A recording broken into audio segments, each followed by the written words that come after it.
Hallelujah hallelujah. मसीह यस्सु के कादरो अजीम नाम में आप सबकी सलामती हो। मैं आप सबको the way of haven Facebook page पर हमारे बाइबल स्टडी के प्रोग्राम में खुशामदीद कहती हूँ और खुदावन का शुक्र करती हूँ जिसने मुझे और आपको हम सबको मौका दिया कि खुदावन की पाक हजूरी में जमा होकर खुदावन के जिंदा कलाम को सुने, खुदावन के जिंदा कलाम को सीखें और खुदावन की हजूरी में और ज्यादा आगे बढ़ सके।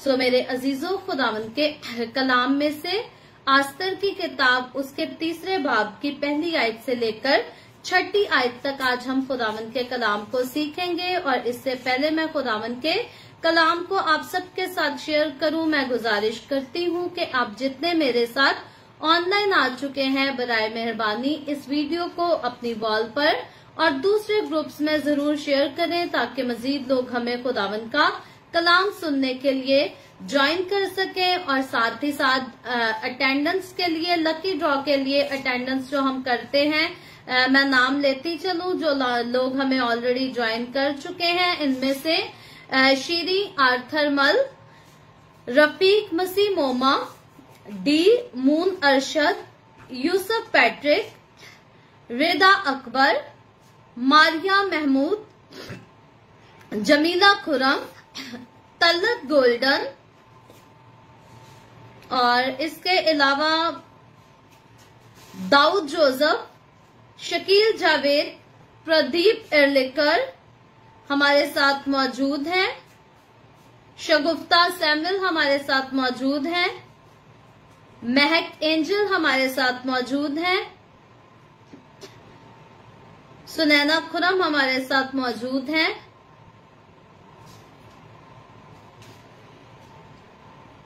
मुझे मजीद नया नाम अभी कोई शो नहीं हो रहा। असद प्रिंस हमारे साथ मौजूद हैं, शमीम शकील हमारे साथ मौजूद हैं। खुदावन आप सबको बरकत दे। जितने मुझे ज्वाइन कर चुके हैं आप सबके नाम अटेंडेंस के लिए नोट हो चुके हैं। शगुफ्ता दाऊद हमारे साथ मौजूद हैं, सुकुमार हमारे साथ मौजूद हैं, शारून खुरम हमारे साथ मौजूद हैं,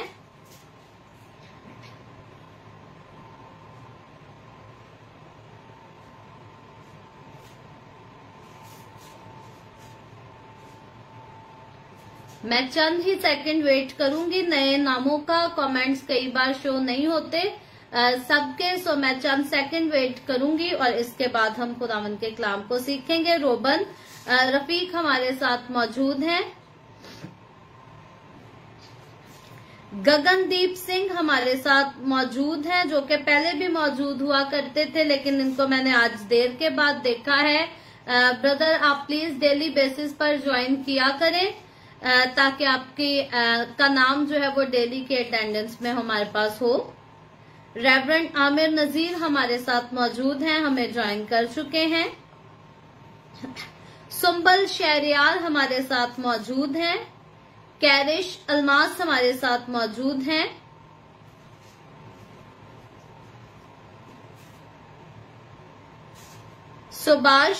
सुभाष मीना हमारे साथ मौजूद हैं। और सुभाष मीना का नाम आज मैंने पहली दफा देखा है स्क्रीन पर कमेंट में। अगर आपने पहली बार हमें ज्वाइन किया है तो मैं आपको वेलकम कहती हूँ। इसके अलावा हमारे साथ असद प्रिंस का नाम शायद मैं पहले भी ले चुकी हूँ।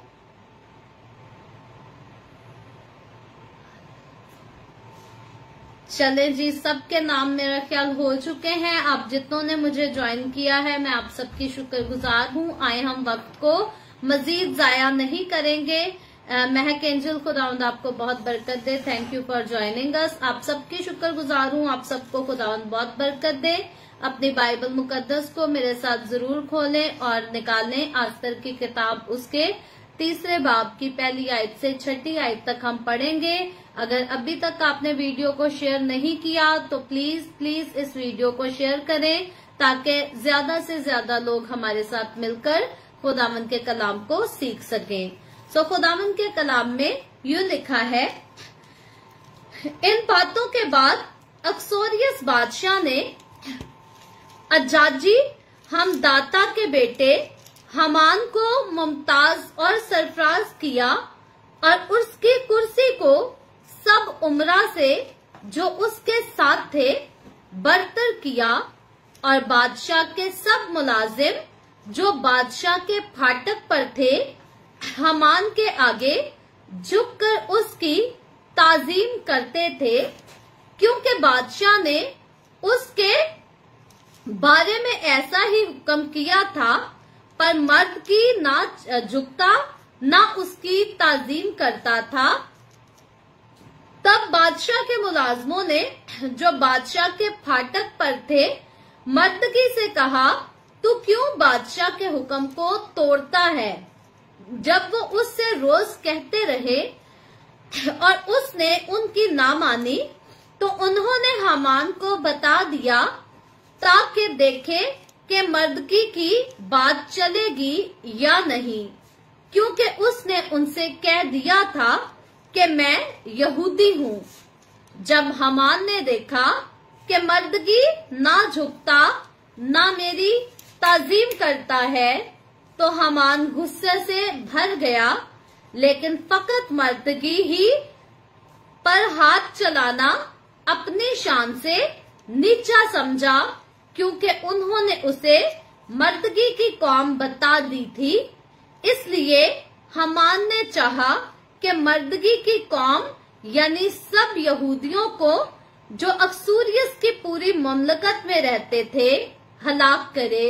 खुदावन के पाक कलाम पढ़े और सुने जाने पर खुदावन की बरकत हो। खुदावन का शुक्र हो मेरे अजीजों। खुदावन के कलाम में से आस्तर की किताब उसके 3 बाब की पहली आयत से लेकर 8वीं आयत तक हमने खुदावन के कलाम को पढ़ा है और हम देखते हैं कि किस तरह से पहले आस्तर जो है वो बादशाह की मलका बनती है और आस्तर को खुदा इज्जत देता है।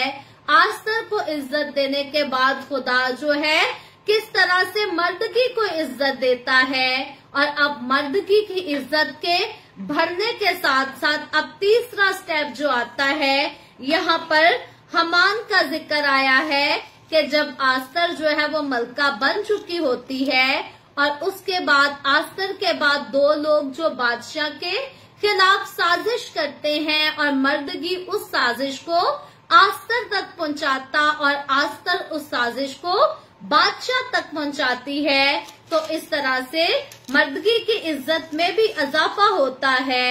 और अब आगे चलकर यहाँ पर बताया गया है कि अब बादशाह जो है वो हामान को मुमताज और सरफराज करता है, क्योंकि बादशाह के 2 नुमाइंदे 2 मुलाजिम जो थे उनको मारा गया। क्यों मारा गया? क्योंकि वो बादशाह के कत्ल की साजिश में थे। वो चाहते थे कि बादशाह का नामो निशान मिटा दिया जाए, बादशाह को हलाक कर दिया जाए, लेकिन बादशाह ने उनके नामो निशान को मिटाया और मर्दगी को तो इज्जत मिली। बादशाह की तवारीख की किताब में मर्दगी का नाम भी लिखा गया, लेकिन इसके बाद इज्जत जो है हामान को भी मिली। अब हामान के बारे में यहाँ पर जब जिक्र पढ़ते हैं तो यहाँ पर लिखा गया है, हम दाता के बेटे हामान को मुमताज किया। सो हमाम जो था, हामान एक अजाजी आदमी था, यानी कि ये अजाज की नस्ल से इसका ताल्लुक था। नस्ल को इंग्लिश में जनरेशन कहते हैं। मैं माजरत चाहती हूँ, हिंदी में मुझे नस्ल की या जनरेशन की ट्रांसलेशन नहीं पता। सो अजाज की जनरेशन से अजाज की नस्ल से हामान का ताल्लुक था। और जब हम गिनती की किताब उसके 27वें बाब की 7वीं आयत को पढ़ते हैं, आप इस रेफरेंस को नोट कर सकते हैं। बुक ऑफ नंबर्स चैप्टर 24 और वर्स 7, वहां से जाहिर होता है कि अजाज जो थे ये अमालिक के बादशाहों का आम लकब हुआ करता था, जैसा कि मिस्र के बादशाह का लकब फिरौन हुआ करता था। इसी तरह अमालिक के जो बादशाह थे उनका लक़ब अजाज हुआ करता था। और बादशाह ने इस शख्स को, जो कि अमालिकी शख्स हमान था, इसको बादशाह ने अपने मुल्क का वजीर आला बना दिया। और अब इसको वजीर आला तो बना दिया गया, लेकिन ये शख्स जो था ये बड़ा घुमंड के साथ, गुरूर के साथ भरा हुआ था, और इसके अंदर लालच भी था, गुरूर और घुमंड भी था, और किसी के लिए कोई रहम, कोई प्यार इसकी जिंदगी में शामिल नहीं था। आज भी कई लोगों को अगर अच्छा मुकाम मिल जाता है तो फिर वो दूसरों को अपने सामने कोई चीज नहीं समझते।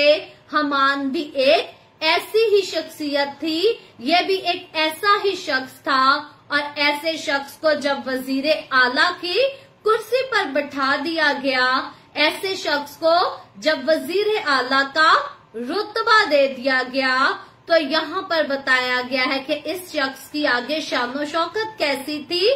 जब हम दूसरी आयत को पढ़ते हैं तो लिखा है, और बादशाह के सब मुलाजिम जो बादशाह के फाटक पर थे, हमान के आगे झुककर उसकी ताजीम करते थे, क्योंकि बादशाह ने उसके बारे में ऐसा ही हुक्म किया था।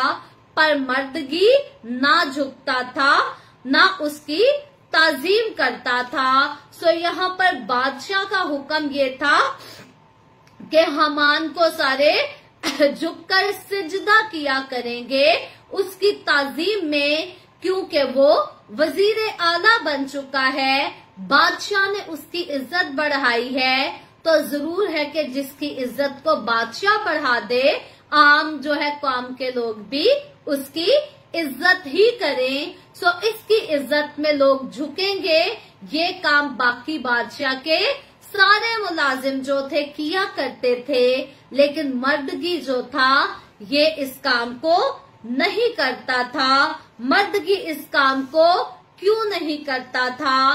बात यह है कि मर्दगी के बारे में कल हमने देखा और सीखा था कि ये जो था ये खुदा का भी वफादार था और बादशाह का भी वफादार था, और बादशाह की वफादारी में इसने बादशाह की जान बचाने के लिए, जब बादशाह की जान खतरे में थी, तो मर्दगी ने क्या किया कि साजिश को सुनकर बादशाह तक पहुंचाया। सो यहाँ पर हम अच्छे से समझते हैं कि मर्दगी जो था वो बादशाह की इज्जत करता था और बादशाह की रिस्पेक्ट करता था, उसका ख्याल था मर्दगी को। लेकिन मर्दगी यहाँ पर बादशाह के इस हुक्म को मानने के लिए आखिर तैयार क्यों नहीं था? हम देखते हैं कि खुदा ने यहूदियों को मना किया था और यहूदियों को सिवाय यहोवा खुदा के और किसी के आगे झुकने की इजाजत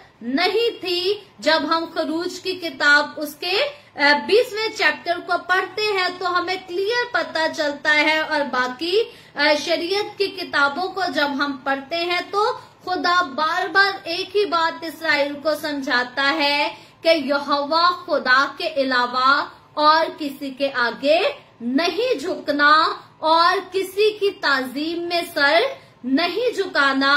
आज तो हमारे अपने मसीही जो हैं वो गैर कौमों के सामने पैसे की खातिर, सिफारिशों की खातिर, अच्छे ओहदे पाने की खातिर झुक जाते हैं और खुदा की गैरत अपने दिल में नहीं रखते। लेकिन यहूदियों में हम देखते हैं कि यहूदी वैसे तो ये बहुत सारी बातों में खुदा से बेवफाई कर जाते थे, लेकिन जो खुदा के वफादार यहूदी थे वो किसी समय और किसी सिचुएशन में खुदा से बेवफाई नहीं करते थे। जब खुदा और दुनिया को चुनने का मुकाम आता है, वक्त आता है, तो खुदा के लोग हमेशा खुदा ही को चुनते हैं। अब मर्दगी जानता था कि जिस इंसान की इज्जत को बादशाह ने बढ़ाया है, अगर मैं बादशाह की बात ना मानकर इसको सिजदा नहीं करूंगा तो मुझे उसका नतीजा भुगतना पड़ेगा।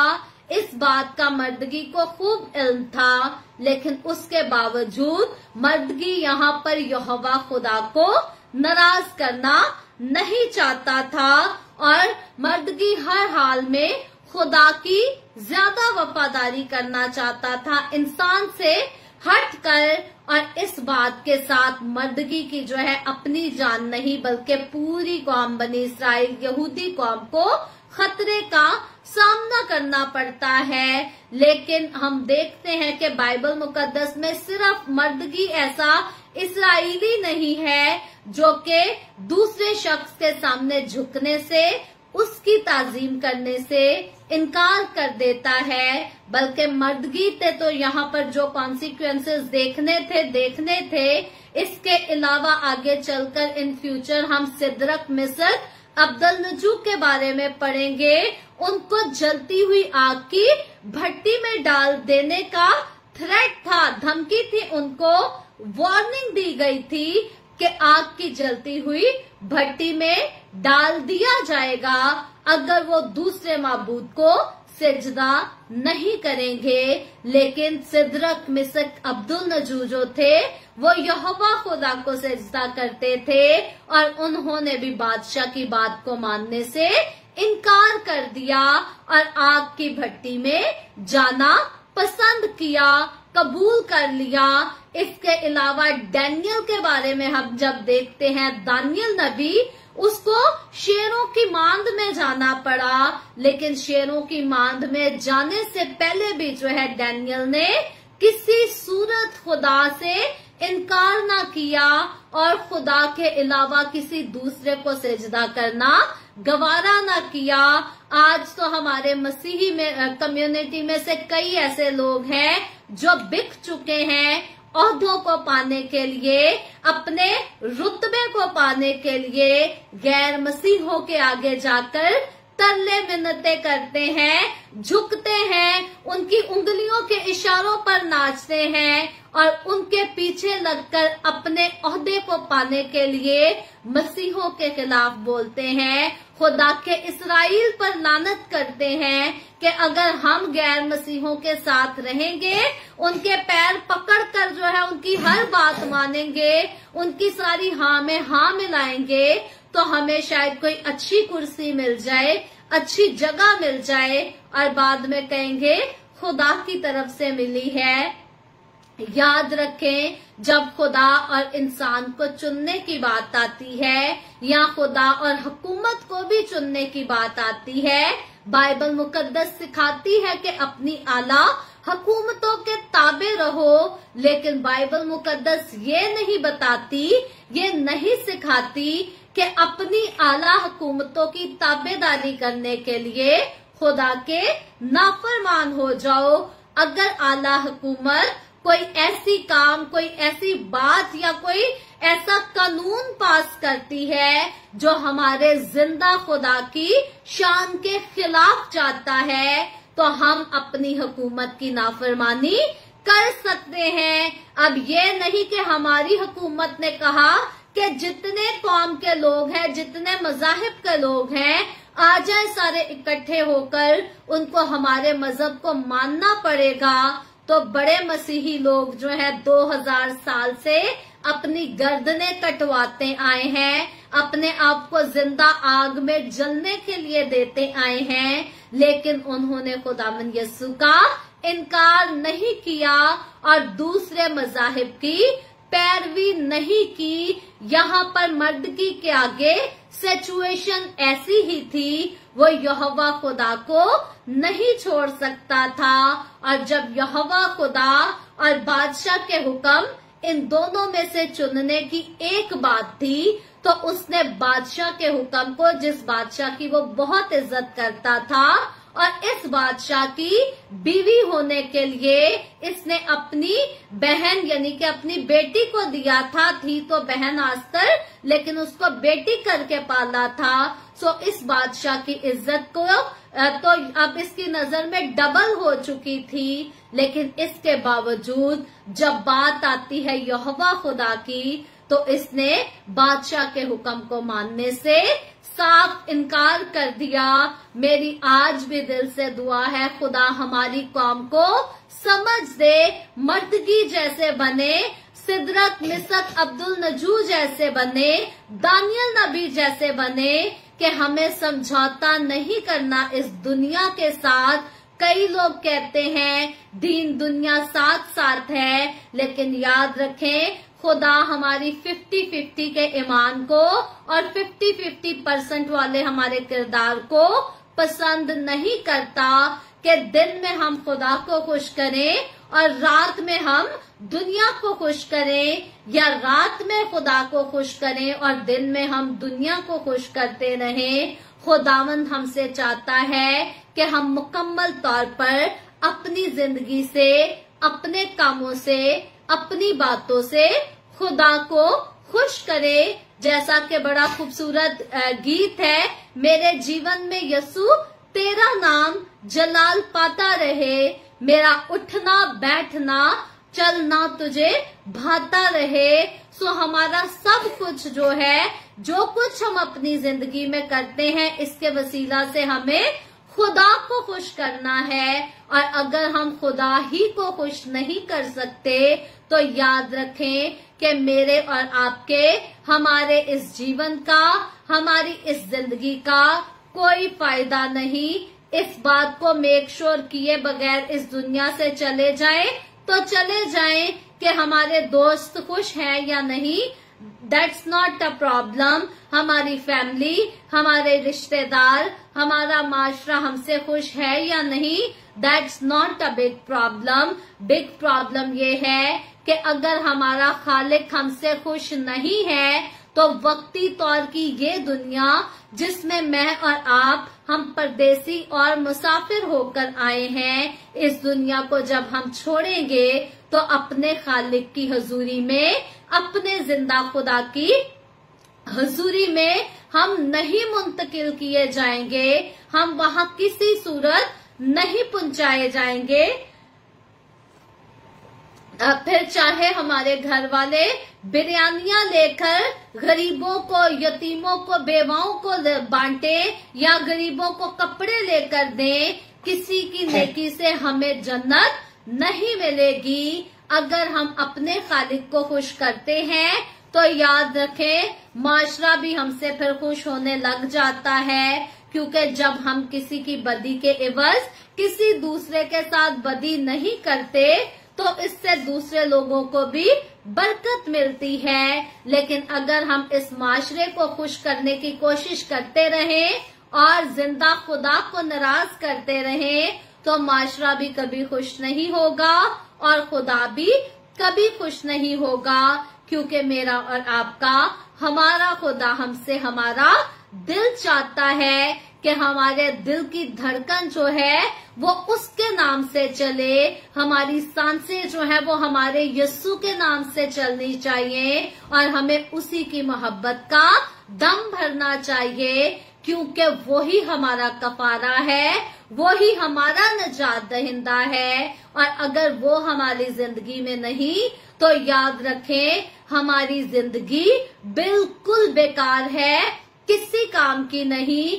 फिर हम कैसा भी ओहदा क्यों नहीं रखते, कैसा भी रुतबा क्यों नहीं रखते, हम बिल्कुल मुकम्मल तौर पर बेकार इंसान हैं। लेकिन जिस इंसान की जिंदगी में यीशु है उसके पास इस दुनिया का कुछ है या नहीं है, नो मैटर, क्योंकि दुनिया छोड़ते हुए ना घर, ना बंगला, ना गाड़ी, ना रुपया पैसा, ना हमारा रुतबा हमारे साथ जाता है। अगर कुछ जाता है तो सिर्फ हमारे अमाल ही जाते हैं।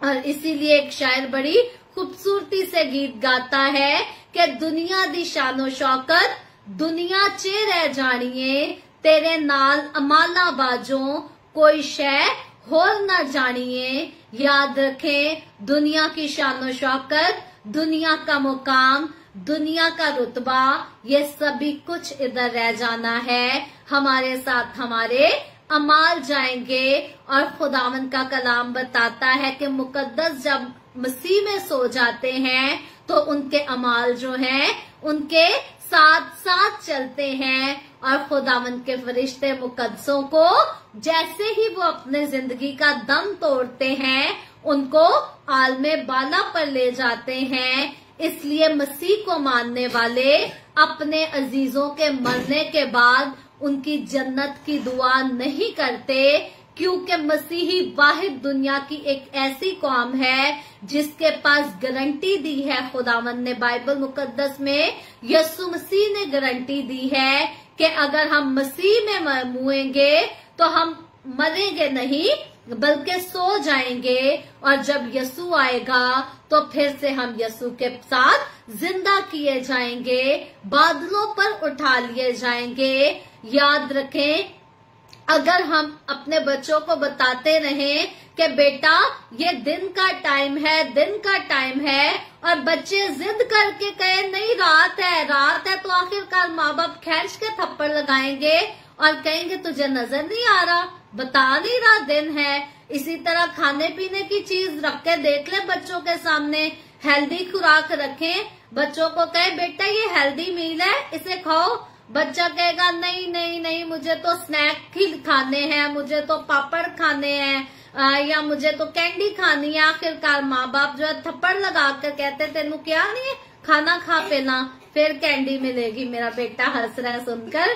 तो जब हम बताते हैं अपने बच्चों को कि हमारी बात ठीक है और बच्चे फिर आगे से अपनी नई ही कहानी बना लें, नई ही बात करें, तो माँ बाप को आगे से गुस्सा आता है और आखिरकार छड़ी भी चल ही जाती है। सो इसी तरह खुदावंद यीशु मसीह कलाम मुकद्दस में इस बात को क्लियर कर चुका है कि हम जो मसीह में मुँह जाते हैं या सो जाते हैं, मैं माजरत चाहती हूँ गलत प्रोनाउंसिएशन के लिए, हम जो मसीह में मरते हैं हम हकीकतन मरते नहीं बल्कि सो जाते हैं। हमारी रूह जो है ये आलमे बाला पर ट्रांसफर कर दी जाती है, और जब खुदावंद यीशु मसीह पहली कयामत पर सिर्फ अपने लोगों को लेने आएगा तो हम जो मसीह में सोए होंगे हम फिर से जिंदा होकर मसीह के साथ बादलों पर उठा लिए जाएंगे।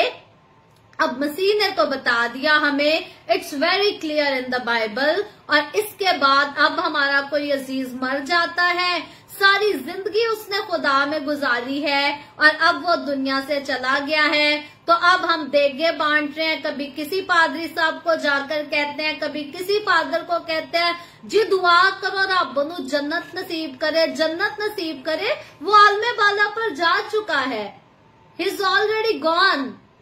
जो ऑलरेडी आलमे बाला पर चला गया है उसकी जन्नत की दुआ करना बेवकूफी के अलावा कुछ नहीं है, क्योंकि हमारी दुआ से जन्नत किसी को नहीं मिलती। मुकद्दसों की रूह दम तोड़ते ही खुदा के फरिश्ते जो हैं आलमे बाला पर ले जाते हैं। लेकिन अगर हमारा कोई अजीज जिनाकारी में, हरामकारी में, बदकारी में, गाली गलोच में, नशे में मरा है तो हमारे पास कंफर्मेशन है कि जन्नत में उनके लिए कोई जगह नहीं है। मुकाशफा की किताब उसके 22वें चैप्टर को जरूर पढ़ लीजिएगा, book of revelation chapter number 22। उसमें क्लियर है कि कौन कौन से लोग झूठ बोलने वाले, गाली बकने वाले, जिना करने वाले, बुत परस्ती करने वाले, नशा करने वाले, इनमें से किसी को जन्नत में कोई जगह नहीं मिलनी। देगे जितनी मर्जी बांट लें, पैसे जाया करेंगे, चले हाँ किसी गरीब का पेट भर जाएगा उसका तो फायदा होगा, लेकिन जिसकी जन्नत के लिए आप कर रहे हैं उसको आपकी देगों का, आपकी दुआओं का कोई फायदा नहीं। आसमानी पिता ने अपने पुत्र यीशु मसीह को इस दुनिया में भेजकर ऑलरेडी इस कॉन्सेप्ट को क्लियर कर दिया है। खुदावंद यीशु मसीह ने अपनी जमीनी खिदमत के दौरान अपनी जुबान मुबारक से इस कॉन्सेप्ट को, इस बात को बिल्कुल क्लियर कर दिया है। सो जिस पर यीशु मसीह ने क्लैरिफिकेशन कर दी है उस पे मैं और आप, अगर हम बात फिर से नई कहानी बताएंगे यीशु को या दुनिया को नई कहानी बनाकर बताएंगे तो फिर यीशु से थप्पड़ ही खाने और क्या खाएंगे। फिर हमें अपनी जिंदगी में आप मुसीबतों को दावत देनी है और खुदा के गज़ब को बुलाना है, क्योंकि खुदा के फैसले अटल है मेरे अजीजों। खुदावंद यीशु मसीह ने खुद कहा कि आसमान और जमीन तो टल जाएंगे, लेकिन मेरे मुंह की बातें हरगिज नहीं टलेंगी। जो खुदावंद यीशु मसीह ने अपनी जुबान मुबारक से फरमाया है, उसको पूरा होने से कोई नहीं रोक सकता। फिर वो बरकत की बातें हैं, सजा की बातें हैं, बहाली की बातें हैं, तबाही की बातें हैं, जैसी भी हैं, जो कुछ खुदावंद यीशु ने फरमाया है वो पूरा होकर ही रहना है। ना मैं और आप, ना इस दुनिया की कोई हुकूमत, ना कोई इख्तियार, कोई भी खुदावंद यीशु मसीह के जुबान मुबारक से निकली हुई बातों को पूरा होने से नहीं रोक सकते।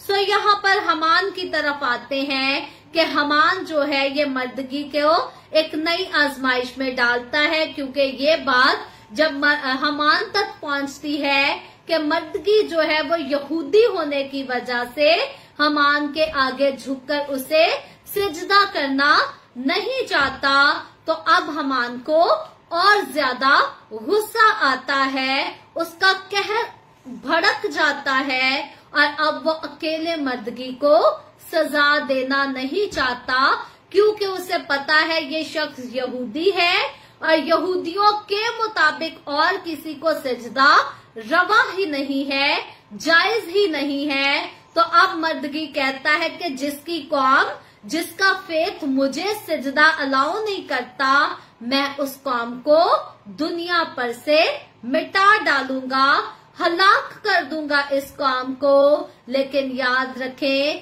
कि जिसको खुदावंद ने बचाना हो उसको हलाक कोई नहीं कर सकता।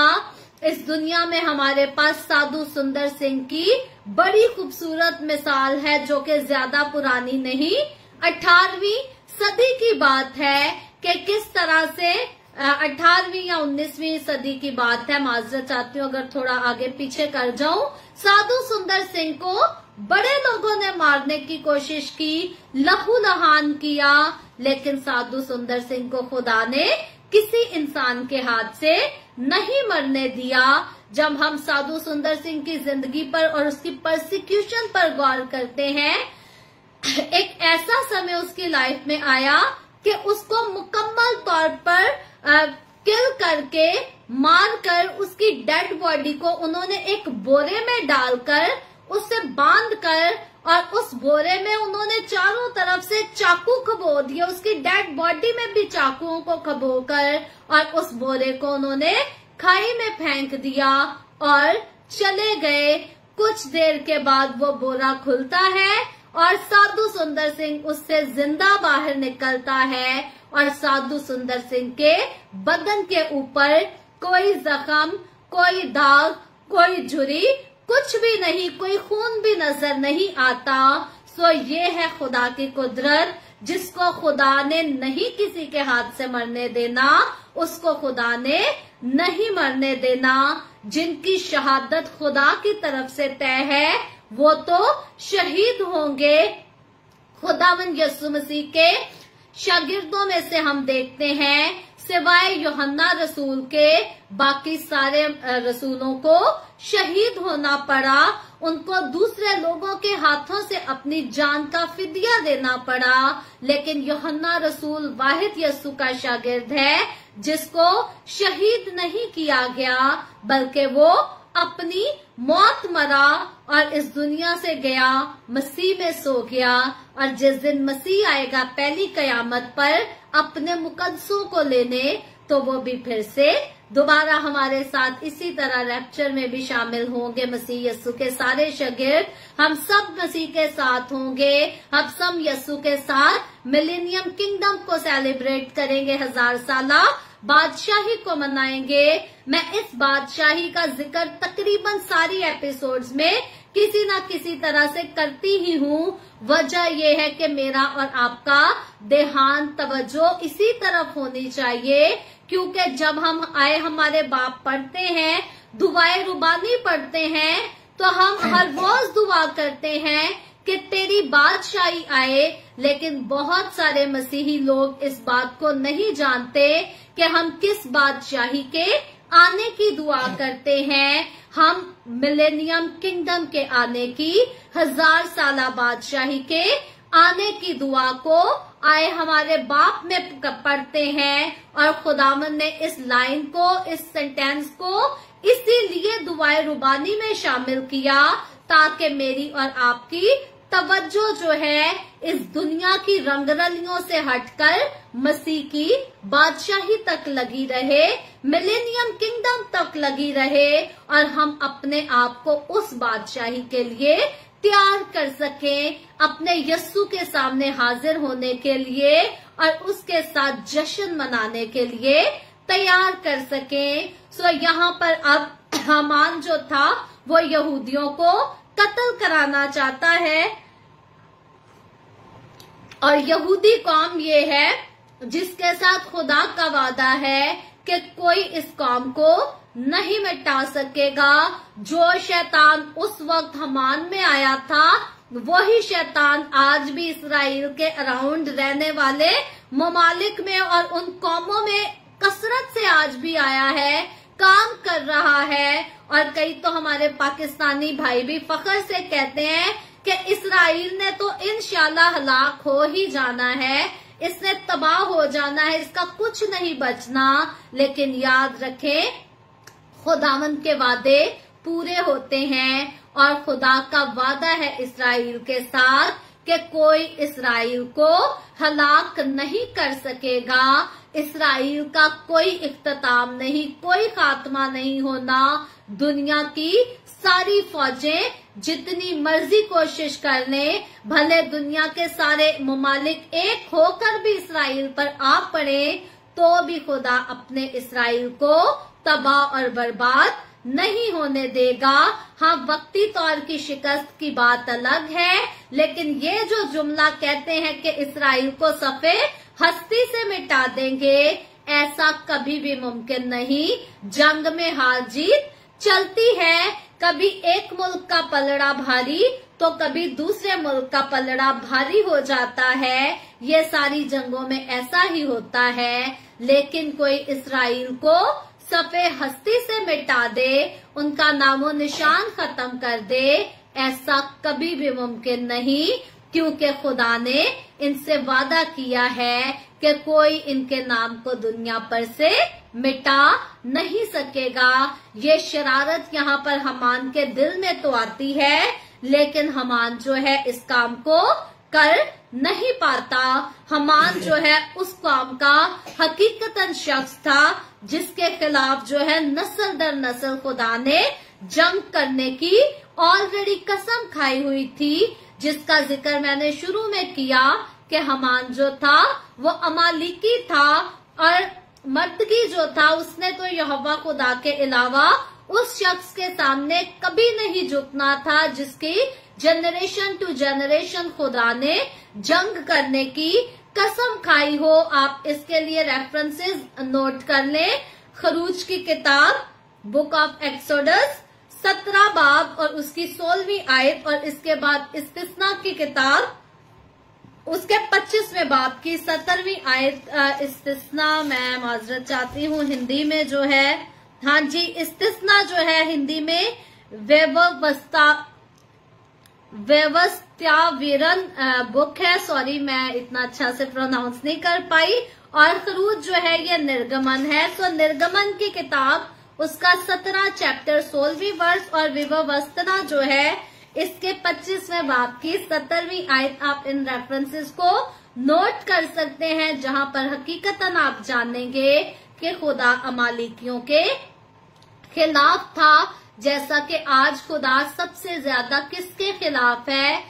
इस बात को बाइबल मुकद्दस वाज़िया करती है कि जो खुदावन यीशु मसीह को खुदा का बेटा मानने से इनकार करते हैं, जो खुदावन यीशु मसीह के मुजस्सम होने का इनकार करते हैं, आज खुदा सबसे ज्यादा उनके खिलाफ है। और अगर हम खुदा को ठुकराकर उन लोगों की पैरवी करें, उनको सजदे करें, उनके मशवरों पर, उनकी तालीमात पर अमल करें, तो हम खुदा का बहुत बड़ा गुनाह करते हैं। हमारी कौम के सारे लोगों को मर्दगी के जैसा बनने की जरूरत है, जो अपनी जान को तो खतरे में डाल दे, भले अपनी कौम की जान को खतरे में डाले, लेकिन जिंदा खुदा के साथ किसी किस्म का कोई जो है दगा ना करे, बेवफाई ना करे, क्योंकि जो खुदा का वफादार है खुदा उसको संभाल लेता है। और जो खुदा के नाम पे शहीद होते हैं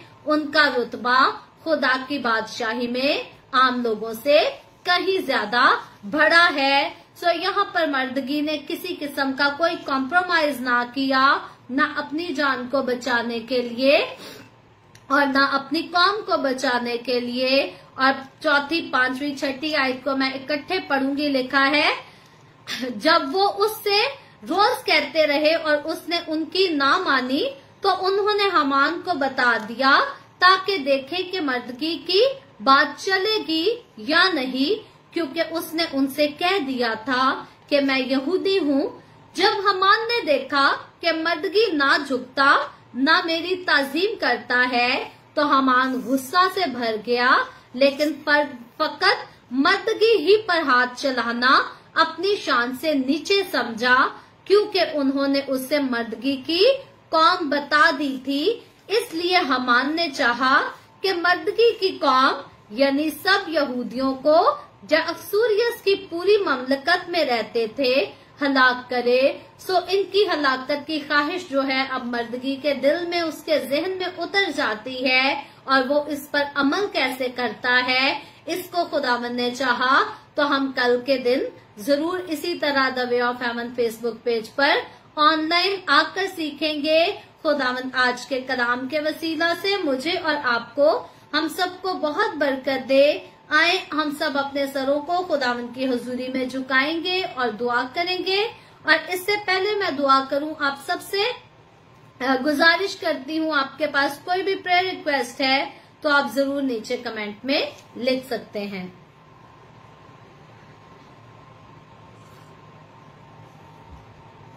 हालेलुया, प्रेज जीसस। आए हम सब अपने सरों को खुदावंद की हुजूरी में झुकाएंगे और दुआ करेंगे। Hallelujah, hallelujah. प्यार से भरे जिंदा आसमानी बाप, मैं तेरे प्यारे बेटे अपने प्यारे खुदावंद यीशु मसीह नासरी के नाम में तेरे कदमों में आती हूँ, तेरी शुक्रगुजारी करती हूँ इस वक्त के लिए जो तूने हमें बख्शा, ताकि हम तेरे कदमों में आ सके, मिलकर तेरे कलाम को सीखें और तेरी पाक हुजूरी में आगे बढ़ सकें। ऐ बाप आसमानी, जितने लोगों ने मेरे साथ मिलकर तेरे पाक कलाम को सीखा है, अपने तमाम लोगों को छू बरकत दे, अपनी पाक हुजूरी में कसरत से आगे बढ़ने का फजल दे, ताकि तेरे लोग तेरा डर, तेरा खौफ मानते हुए बड़ी वफादारी से तेरी राहों पर चलें, तेरे हुक्मों पर अमल करें और तेरी सारी बरकत को हासिल कर सकें। ऐ बाप आसमानी, जिन लोगों ने इस वीडियो के नीचे कमेंट्स में अपनी दरखास्तें लिखी हैं, मैं तेरी खादमा होते हुए तेरे लोगों की तमाम दरखास्तों को तेरे मज़बा पर लाती हूँ और तुझसे मिन्नत और फरियाद करती हूँ, अपने लोगों के साथ हो, तमाम तरह की बीमारियों से, दुखों, तकलीफों, परेशानियों से अपने लोगों को आजाद कर, ताकि तेरे लोग आजाद होकर तेरी शुक्रगुजारी करें, तेरे नाम की गवाही दे सकें। मैं तेरे तमाम खादमों को, मुकद्दसीन को, पाकलीसियाओं को, परस्तारों को तेरी हुजूरी में याद करती हूँ। हर एक पर अपना हाथ बढ़ा, सबको छू बरकत दे, अपनी पनाह में लिए रख, अपने जलाल, अपनी गवाही के लिए सबको और ज्यादा कसरत से इस्तेमाल कर। मुझ पर अपना हाथ बढ़ा, the way of haven church Canada पर अपना हाथ बढ़ा, अपने जलाल के लिए, रूहों की नजात के लिए और ज्यादा कसरत से इस्तेमाल कर। बने इस्राइल पर तेरी बरकत, तेरी सलामती हो और हम सब पर तेरी बरकत और सलामती हमेशा होती रहे। मसीह यीशु के नाम में ये दुआ मांगती हूँ, आमीन। खुदावंद की सिखाई हुई दुआ में शरीक होंगे। आए हमारे बाप, तू जो आसमान पर है, तेरा नाम पाक माना जाए, तेरी बादशाही आए, तेरी मर्जी जैसे आसमान पर पूरी होती है जमीन पर भी हो। हमारे रोज की रोटी आज हमें दे, जिस तरह हम अपने कर्जदारों को माफ करते हैं, तू भी हमारे कर्ज हमें माफ कर। हमें आजमाइश में ना पड़ने दे, बल्कि बुराई से बचा, क्योंकि बादशाही, कुदरत, जलाल हमेशा दे रही हैं। आमीन आमीन। खुदावंद आप सबके साथ हो, आप सबको बहुत बरकत दे। मेरे साथ हर रोज ऑनलाइन आकर खुदावंद के कलाम को सुनने के लिए, सीखने के लिए आप सबका बहुत ज्यादा शुक्रिया।